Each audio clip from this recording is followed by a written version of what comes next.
What's going on, everyone? So we ended up getting the Scream 7 trailer right in time for Halloween, which was great, right? Myself, many of you wanted that trailer. Again, it's not even just for us. Obviously, we all would love to get kind of a sneak peek at the upcoming film, but it's not really for us. For the general audience to get excited and pumped and, just be privy to that we are actually getting another film. Scream 8 is greenlit. Scream 9, I fully expect them to make, and I think this is going to be a new trilogy. I've said it from the beginning. There were rumors the moment that this film was announced that, hey, they're going to do trilogy with Sidney Prescott, all of that. I'm all for it. I'm excited. I'm looking forward to it.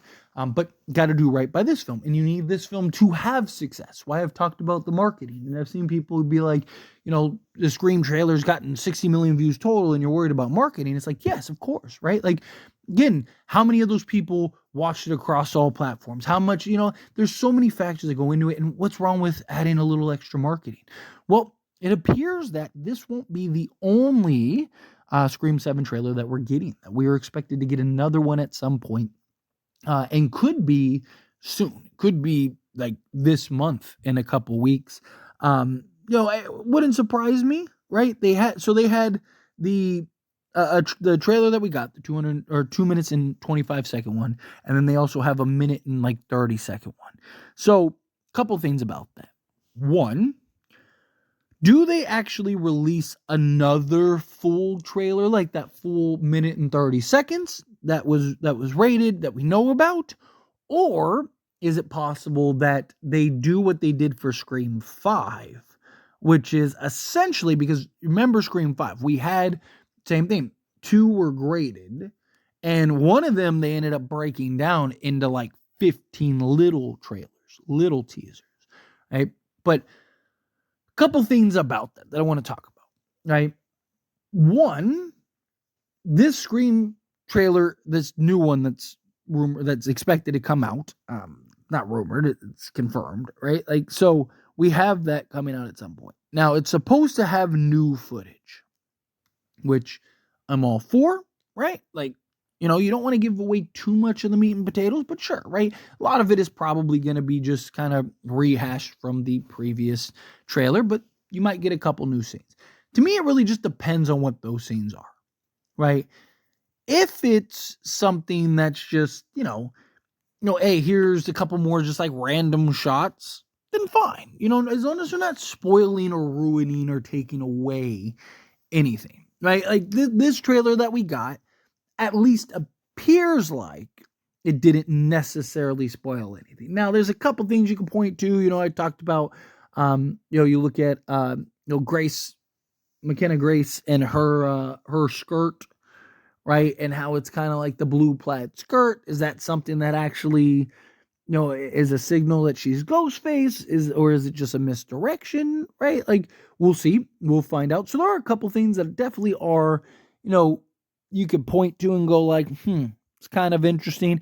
But also you never know what was actually spoiled until hindsight, right? There could be all kinds of stuff spoiled in that trailer that we really don't even recognize or realize because we haven't actually seen the movie yet, right? So to me, it's just, obviously you want a trailer, like I talk about. We don't need, you and I, you watching this video and myself, we don't need the trailer, right? We want the trailer, one, for ourselves, sure, but for the general audience, to get them pumped and excited, right? But you also don't want to pump out too many trailers and get too much footage, and now you start taking away the movie itself, right? So it's a very fine line. I've talked about that pretty much every film, pretty much every trailer, right? It's a very fine line that you're getting into. So I'm hopeful that if they are going to do another trailer, right, fine, no issues. But again, same kind of rules apply. You got to be cautious. You got to make sure that you're not giving away anything that is too significant or important that could, damage viewers' experience in this upcoming film. I want to see, obviously, I talk about it all the time. There's the balance between content creator and fan. Because I am a fan. It's my favorite horror franchise, right? I mean, I built this channel on the back of it. But there is always this fine line. The content creator me is give me as much as possible so I can talk about it. Keep things, keep the ball rolling, so to speak, right? Give us as much content as possible to kind of dive into and explore and all that, right?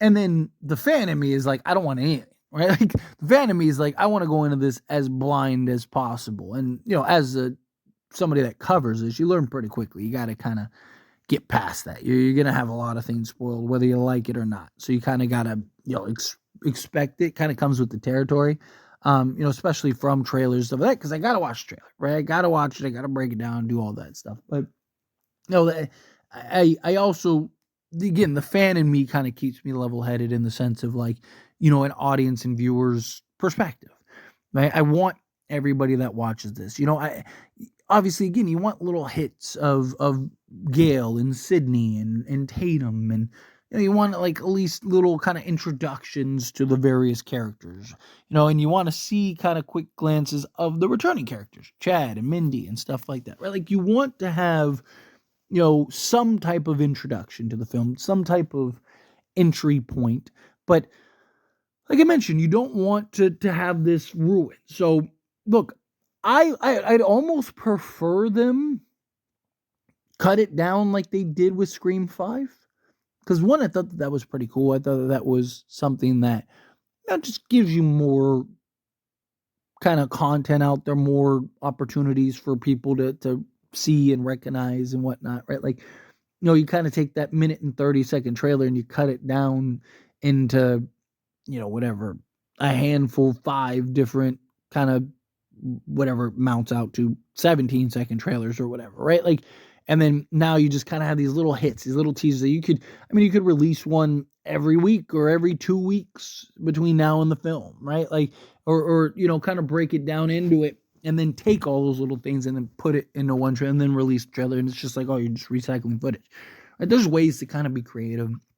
There's ways to kind of go about this without, ruining the viewer's experience and ruining the joy of it, right? So I'm really hopeful that we get that. I'm really hopeful that they, they do a good job, and they don't take away too much of our, like I said, our viewing experience, and that this trailer is, or second trailer is good in the sense of like, okay, like we're it didn't give away too much. It basically was just recycled stuff with a little, here's a couple new scenes, a couple new moments to kind of get excited about. But anyway, as always, this is a discussion. I pass a question to you. Let me know your thoughts and opinions down in the comments. That being said, if you like this video, hit that like button. Helps me out. So we enjoy these types of videos, and I truly appreciate it. Not subscribe channel. What are you doing? Hit that subscribe button. Turn on the bell notifications. Appreciate y'all. See you in the next one. Thank you.